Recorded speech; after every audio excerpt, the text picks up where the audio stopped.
2월 23일 투자 뉴스입니다. 오늘 한국은행의 올해 두 번째 금통위를 앞두고 채권시장 전문가의 66%는 기준금리를 동결할 것으로 예상했습니다. 윤석열 대통령은 소아전문상담센터 신설과 관련 전화뿐 아니라 24시간 영상상담도 가능한 시스템을 구축하라고 주문했습니다. 해양수산부가 2027년까지 5조 원 이상의 연구개발 예산을 투입해 친환경, 자율운항 선박을 개발하고 수산식품 사업을 강화합니다. 정부가 국내 유일한 국적 선사인 HMM의 매각을 위한 컨설팅을 생략하고 매각 절차에 착수합니다. SM경영진이 이사회 전격 쇄신, 독립성 보장, 주주 배당 확대를 골자로 하는 정기주주총회 안건을 발표했습니다. 대한전선이 2014년 이후 8년 만에 매출 2조 원을 기록했습니다. 이와 함께 보통주 10주를 한 주로 병합하기로 했다고 공시했습니다. 오늘 장에 바로 영향을 줄 수 있는 투자 뉴스 확인해 봅니다. 세 분 수고해 주시겠습니다. 야천투자연구소 남인호 소장, LNS홀딩스 김선영 대표, 유한타증권 장시영 차장과 함께합니다. 어서 오세요. 밤사이 매파적이었던 2월 FOMC 의사록이 공개됐고 우리는 이제 오늘 오전 10시 한국은행의 기준금리 결정을 기다립니다. 첫 번째 이슈로 만나보시죠. 자, 오늘 한은이 금리를 또 한 번 인상하면 사상 처음 7차례 연속 금리 인상 결정입니다. 그런데 과반수 이상의 채권 전문가들은 금리 동결을 예상하고 있어요. 네, 맞습니다. 일단 말씀하신 한국은행 금통위 이슈랑 오늘 새벽에 있었던 FOMC 의사록 이슈 두 개를 한꺼번에 좀 다뤄보도록 하겠습니다. 일단 FOMC 먼저 궁금하실 거니까 이 부분 한번 다뤄보겠습니다. 제가 한번 아침에 의사록을 쭉 보고 나서 요약을 한번 해봤는데요. 좀 빠르게 한번 특징적인 부분만 말씀드리겠습니다. 첫 번째로 현재 인플레이션이 개선됨에 따라서 인플레이션 관련 지표들이 좋아졌다. 올해는 아주 약한 경기 침체 혹은 저성장이 있을 거라 본다라고 나왔고요. 두 번째로는 중국이 생각보다 빨리 회복되면서 달러 약세를 불러일으켰고 그것이 시장에 대한 낙관론을 일으켰다라는 얘기 있고요. 세 번째로는 아주 소수의 위원들이 50bp 인상에 찬성을 했는데 그 이유는 딴 게 아니고 최종금리는 정해놨고 거기에 빨리 도달하기 위해서다라고 이제 얘기했고요. 그리고 모든 위원들이 대차대조표의 지속적인 축소에 동의했고 여전히 부동산 가격이 높다라고 판단했고요. 그리고 여전히 가정들의 재정은 탄탄하다라고 판단을 했습니다. 그리고 GDP 성장률은 내년이나 내후년에 더 강해질 것으로 본다라고 이렇게 멘트한 부분이 사실 제일 중요한 부분인 것 같고요. 그 밖에 또 다른 멘트들이 많은데 이 부분이 사실 제일 포인트인 것 같습니다. 오늘 FOMC 의사록이 공개가 되고 나서 이제 지수가 좀 꺾였었는데 사실 이거는 뭐 시장이 또 기대를 많이 한 것 같아요. 제가 좀 자주 말씀드렸지만 시장의 기대와 연준의 실제로 이제 발표치 사이의 어떤 갭이 어느 정도 있냐에 따라서 시장의 어떤 분위기가 달라질 거라 봤는데 좀 갭이 있었던 모양입니다. 어쨌든 이에 따라서 시장이 좀 밀렸지만 끝에 그래도 살짝 올렸으니까 이 부분 한번 체크해 보시면 좋을 것 같고요.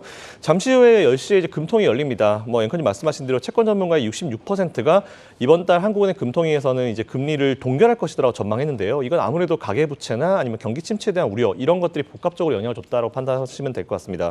일단 채권시장 심리지표라고 하죠. 종합 BMSI죠. BMSI가 81.3이 최근에 나왔는데 전월이 84.2였습니다. 사실 근데 이게 100 이하로는 의미가 없는 게 100 이하면 채권시장 심리가 위축되어 있다는 걸 표시한 거기 때문에 사실은 여전히 위축되어 있다는 부분 체크해 보시면 좋을 것 같고요. 아무래도 미 물가가 여전히 좀 높은 수준인 것을 좀 부담으로 느끼고 있는 것 같습니다. 일단 이번에는 금리가 동결될 것 같은데 마지막에 제가 오늘 장 전략할 때 말씀드리겠지만 오늘 우리나라 금통위의 제일 중요한 포인트는 소수 의견입니다. 소수 의견이 과연 나올지, 소수 의견, 금리상 소수 의견이 나올지 사실 그 포인트인데 그 부분은 제가 마지막에 한번 정리해드리도록 하겠습니다. 네, 오늘 한은의 금통위에서는 소수 의견에 우리가 주목해 볼 필요가 있다라고 정리를 해주셨습니다. 자, 이렇게 한은의 고심은 깊어져만 가는 가운데 긴축 우려는 일단 고개를 들었습니다. 자, 전날 우리 증시 어땠나요? 고개 든 긴축 보고에 반도체 2차 전지주들은 일제히 급락세를 보였는데 자, 과연 이 현상이 좀 지속될지 많은 분들 궁금하실 것 같습니다. 내용 전해주시죠.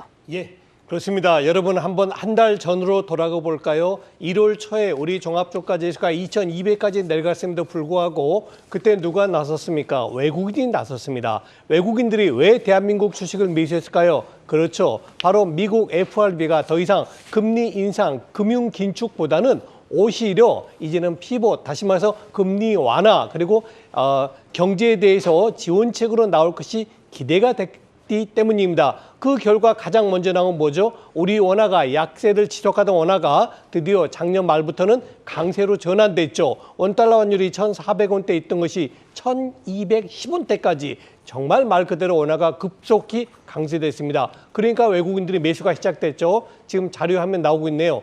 그런데 문제는 뭐냐? 2월 들어서 오히려 미국의 경제 지표가 너무 잘 나오고 CPI, PPI 모두가 다 예상보다 좋게 나오자 이거 금융 긴축 이거 조금 더 가야 되는 거 아니야? 미국 FRB가 제일 중시하는 게 물가 안정 아니겠습니까? 그래서 이런 현상, 다시 말해서 금융 완화 정책, 금융 긴축이 좀 풀릴 거다는 그런 기대가 일거에 무너져 버린 거죠. 그래서 우리 원화 가치도 1210원대 강세를 보였던 원화가 어제 얼마였습니까? 1300원 넘었었어요. 1305원으로 끝난 겁니다. 이런 모습 보이자 외국인들이 바로 액션에 나섰죠. 즉 삼성전자라든가 LG엔솔, 에코프로비엠 등 꾸준하게 매수하던 반도체와 2차 전지를 급기야 이제는 매도를 하기 시작했습니다. 그나마 참 다행스럽게 오늘 시장 끝난 이후에 반도체의 대명사라고 할 수 있는 미국의 엔비디아 실적 발표하면서 급등세를 보이고 있습니다. 그래서 아무래도 지금 반도체에 대해서는 왈가왈부합니다.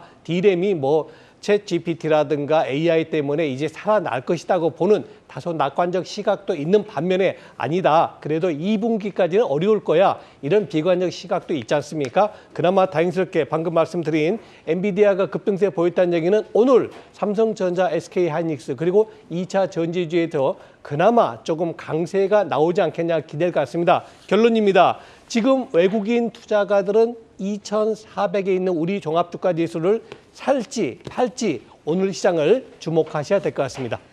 네, 일단 반도체 관련 종목들 부정적인 목소리도 있지만 밤사이 발표됐던 엔비디아 실적은 호실적이었습니다. EPS 매출 모두 예상치를 상회했고요. 또 CEO가 이런 말을 했죠. AI 지금 변곡점에 있다. 그러니까 엔비디아 반도체 모든 기업에서 쓸 수밖에 없다라는 식의 언급을 하면서 시간 외에서 8.6% 급등하고 있는데요. 이러한 부분 오늘 국내 증시에 좀 훈풍으로 작용해 주길 바라보겠습니다.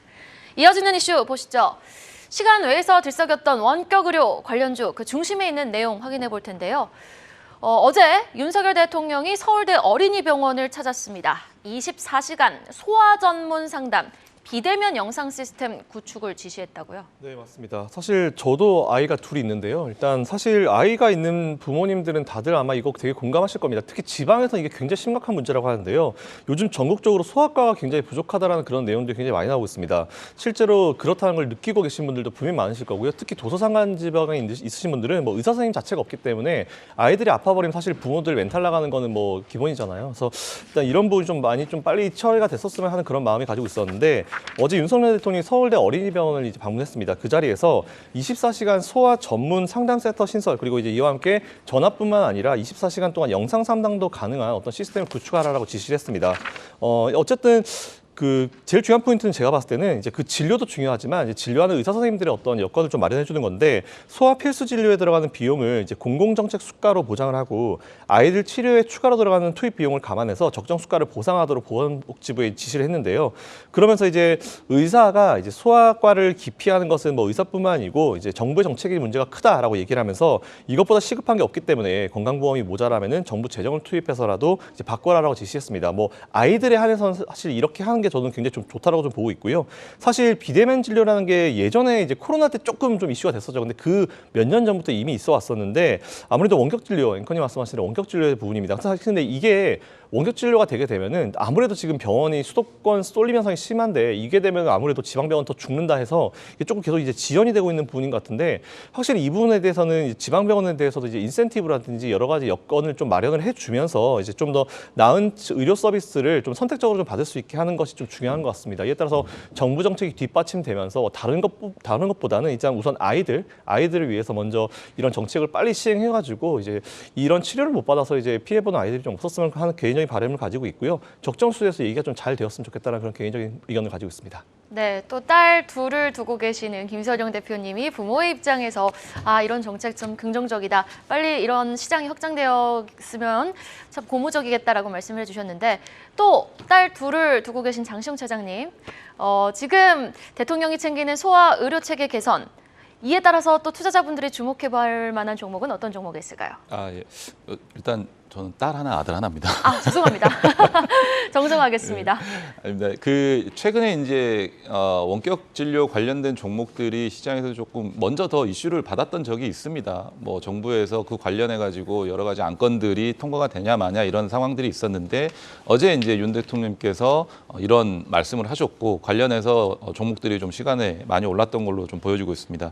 케어레스 같은 경우는 최근에 또 삼성전자 TV에 기본 앱으로 어플리케이션이 굿닥이라는 똑딱이라는 앱이 설치가 되면서 좀 시장에서 이슈를 좀 받았고요. 주목을 받고 있는 상황이고요.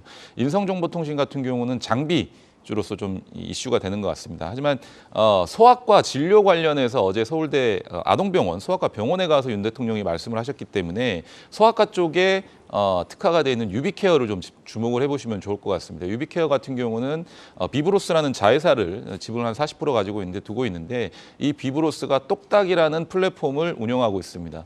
아이를 키우는 부모님들은 다 아실 것 같습니다. 이 소아과 한번 진료 가려고 하면 일단 대기 시간만 2~3시간입니다. 그냥 뭐 예약 없이 가시게 되면 2~3시간인데 이 똑딱이라는 앱을 이용하시게 되면 미리 스마트폰 앱으로 예약 접수를 하고요. 그리고 나서 순서가 됐었을 때, 차례가 됐었을 때 병원에 방문해서 빠르게 진료를 받으시면 되는데 유비케어 같은 경우는 국내 병의원 EMR 시장 점유율 1위 업체입니다. 이 EMR 같은 경우는 병원 의료 기록들을 전자적으로 좀 의무적으로 기록하는 어떤 이 장치인데 사실 유비케어 같은 경우가 이 EMR 시장 점유율 1위라는 어떤 경쟁력을 가지고 추후에 원격 진료 시스템의 어떤 핵심 근간이 되는 이 EMR을 가지고 뭐 의료 데이터 연동이라든지 처방전 정손이라든지 진료비 결정이라든지 여러 가지 필수적인 어떤 기능들이 구축이 돼야 되는데 가장 빠르게 시장에서 좀 점유율을 늘려볼 수 있을 것 같고요. 특히나 이번 윤 대통령이 말씀해 주신 소아과 관련해서도 이미 똑딱이라는 앱을 가지고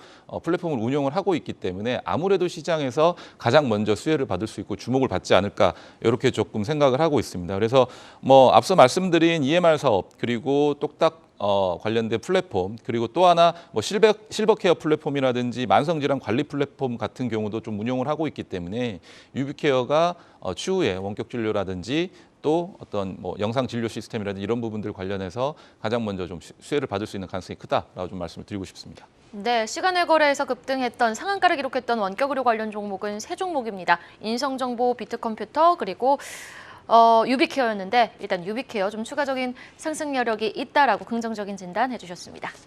다음 소식 보겠습니다. 이 해양수산부는 과학기술 육성 기본 계획을 확정하고요.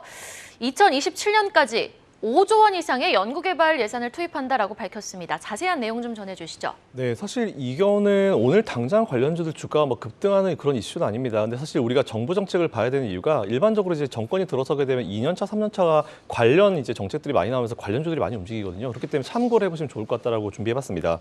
해양수산부가 2027년까지 5조 원 이상의 R&D 비용을 투입해서 친환경 그리고 자율운항 선박 그리고 스마트 메가포트 그리고 수산 블루푸드 산업을 강화하겠다는 그런 계획을 발표했습니다.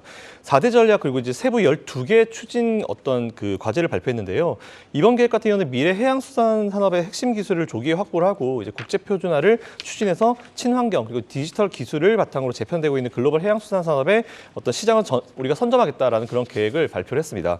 중장기 투자 전략이 아무래도 좀 효과적으로 이행될 수 있도록 이제 매년 시행 계획을 수립을 해서 이제 이행 실적도 점검하겠다고 밝혔는데 이게 사실은 전략도 중요한데 이게 전략이 중기 혹은 장기로 가버리게 되면은 뭐 정권 바뀌어버리면 사실 그냥 그 정권 엎어버리는 게 너무 일반적 상식이기 때문에 이런 건 좀 없었으면 좋겠고요. 당장 어쨌든 주가에 영향을 미칠 이슈는 아닙니다. 하지만 정책은 어쨌든 연속성이 중요하기 때문에 좋은 정책이라고 하면은 사실 해양수산 정책이 사실 굉장히 중요합니다. 앞으로 그렇기 때문에 좋은 정책을 수립해서 이제 이건 쭉 이어갔으면 좋겠다는 그런 개인적인 바람을 가지고 있고요. 관련주들 뭐 해운주들 많이 있을 텐데 한번 엮어가지고 관심 한번 가져보시면 좋을 것 같다는 의견 드리겠습니다. 네, 김선영 대표님이 서두에 말씀해 주셨던 것처럼 정권 2년차, 3년차에는 우리가 정책을 좀 주목해 볼 필요가 있겠죠. 정책 관련해서 움직일 수 있는 종목들도 주시해 볼 필요가 있어 보이는데 해수부의 이런 결정에 따라 우리가 시장에서 주목해 볼 만한 종목은 어떤 종목일까요?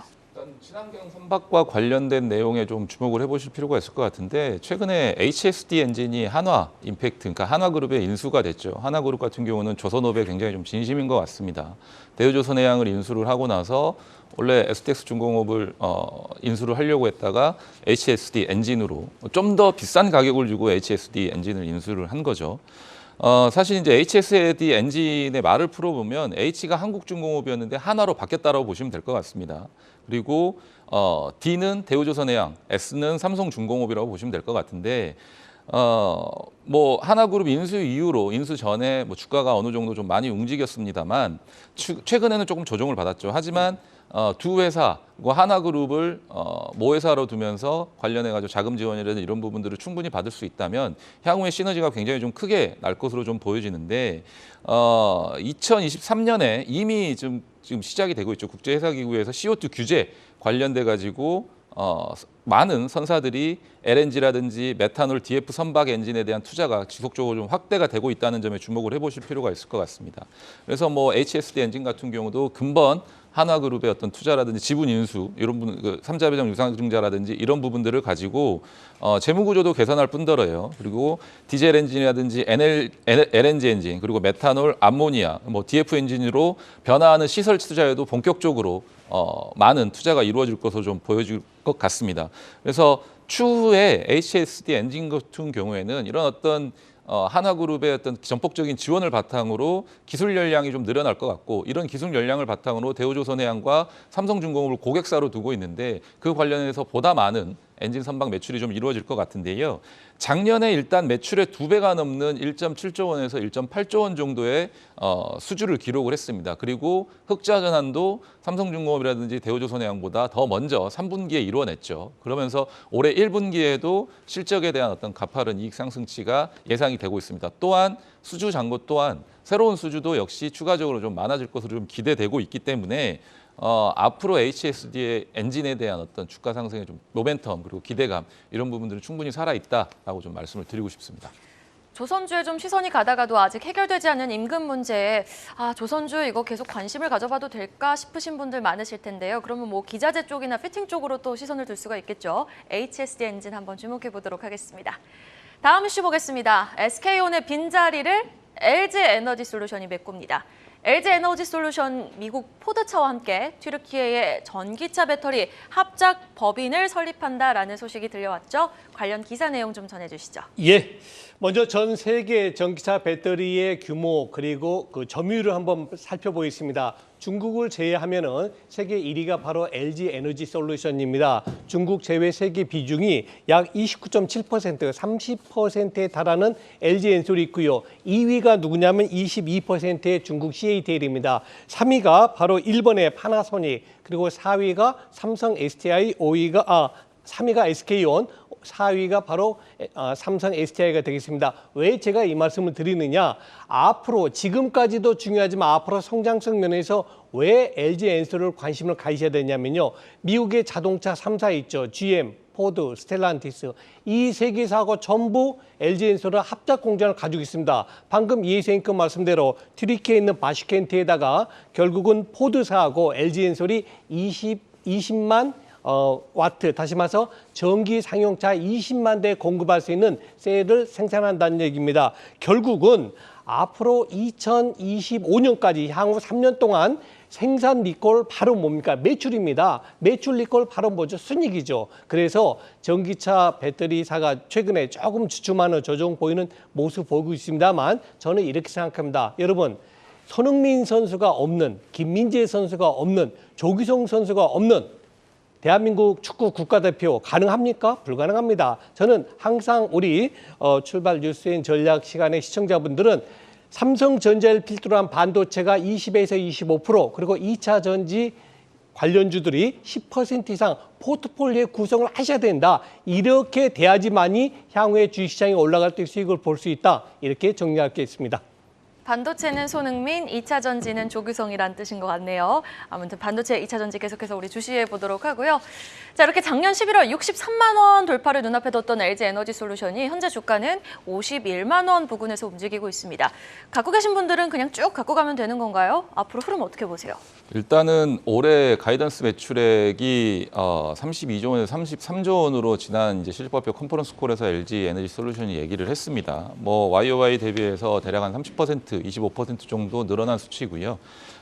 수주 잔고 2022년 기존의 수주 잔고 역시도 385조 원으로 대략 한 48% 늘어난 수준이고 올해도 그와 비슷한 또는 어느 정도 좀 못 미치는 수준의 어떤 수주를 달성할 것으로 좀 보여지고 있어서 뭐 LG 에너지솔루션 같은 경우는 사실 중국 업체를 제외하고서는 글로벌리하게 가장 고가의 제품 그리고 가장 많은 물량, 가장 많은 합작사를 가지고 있는 경쟁력이 글로벌리 가장 큰 회사라고 보시면 될 것 같은데 올해 같은 경우는 중국의 어떤 보조금 삭감이라든지 여러 가지 이슈 그리고 완성차 업체 특히나 테슬라에서 지금 뭐 차량 단가를 인하하고 있기 때문에 배터리 가격 인하에 대한 어떤 이 불안감들이 계속해서 좀 늘어나고 있는 상황입니다. 왜냐하면 차값 자체가 늘어나면 차값에서 가장 많은 비중을 차지하는 게 배터리 가격이라 아무래도 이런 어떤 배터리 셀 업체들로에 대한 어떤 압박이 지속적으로 이루어질 수 있을 것 같은데 그런 부분들을 좀 감안하더라도 올해 같은 경우는 수요가 더 많이 늘어날 수 있는 가능성이 있습니다. 전기차 부분이라든지 IT라든지 또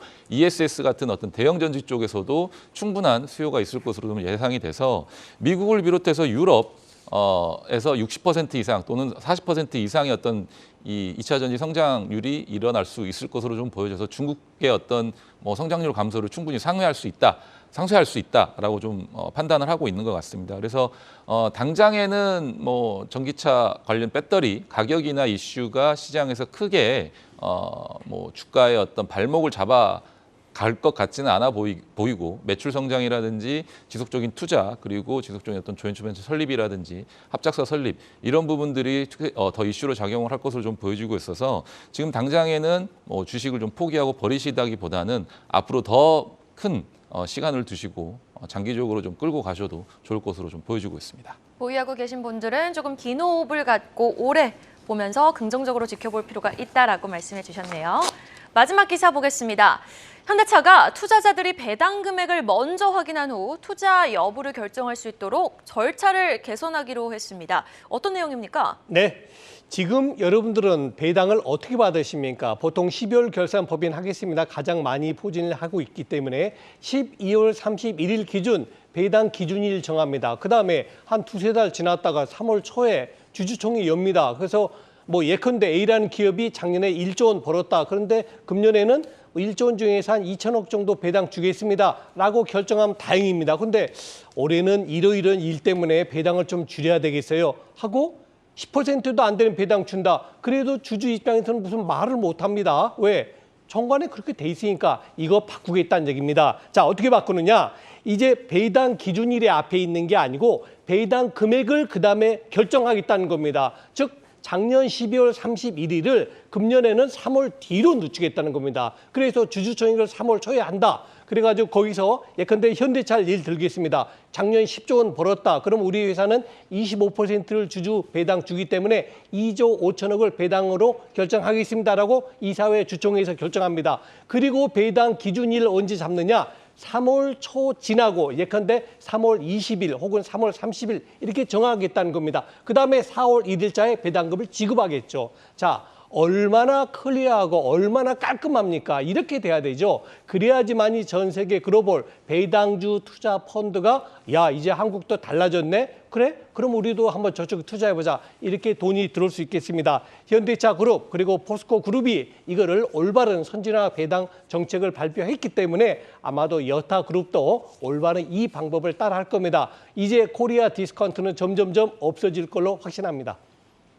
내년부터 배당금을 보고 투자가 가능해지는 현대차.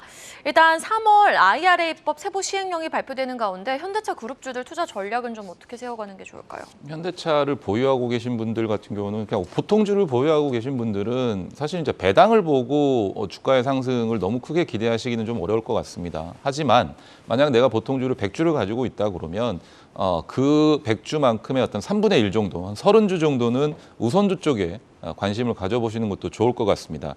일단 22년 결산 배당의 내용을 보시게 되면 연간 기대 배당 수익률이 보통주가 4.1%입니다. 근데 현대차는 우선주가 세 종류가 있는데 각각 8%, 8.1%, 8.3%입니다.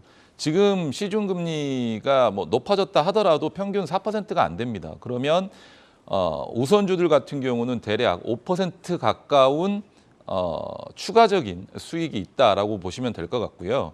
현재 보통주와 우선주의 괴리율도 한 50% 전후를 기록하고 있는데 2015년 이후 평균 계류율이 38%에서 44% 정도입니다. 그러면 6에서 한 11% 확대된 거라고 좀 보시면 될 것 같습니다. 근데 최근에 현대차의 배당 정책이 굉장히 주주 친화적이고 시장에서 주목을 받고 있는 상황입니다. 그러면 이런 어떤 높아진 배당 수익률 때문에 우선주 매력이 증가하게 되면 보통주와 계류율이 축소될 가능성도 높습니다. 그러면 여러분들이 만약 지금 우선주를 매수하시게 되면 배당 수익도 얻을 수 있고요. 우선주 주가 수익도 수익률도 얻으실 수가 있습니다. 그래서 두 마리 토끼를 동시에 잡으실 수가 있기 때문에 보통주 자체에 대한 어떤 현대차의 실적이라든지 추가 성장성이라든지 이런 부분들을 놓고 주가가 오르기만을 기다리기에는 조금은 어려울 것 같습니다. 당장에는 긴 호흡이 좀 필요할 것 같고요. 만약 이런 어떤 배당 정책들이 또는 시장에서 좀 파격적인 배당 정책이 현대차에서 좀 나오고 있는데 이런 것들로 해서 내가 조금 시장에서 수혜를 보고 싶다라고 하시면 보통주를 보유하고 계신 분들이라 할지라도 일부 정도는 우선주 쪽에 동시에 좀 투자를 해보셔도 좋을 것 같다라고 좀 판단을 하고 있습니다.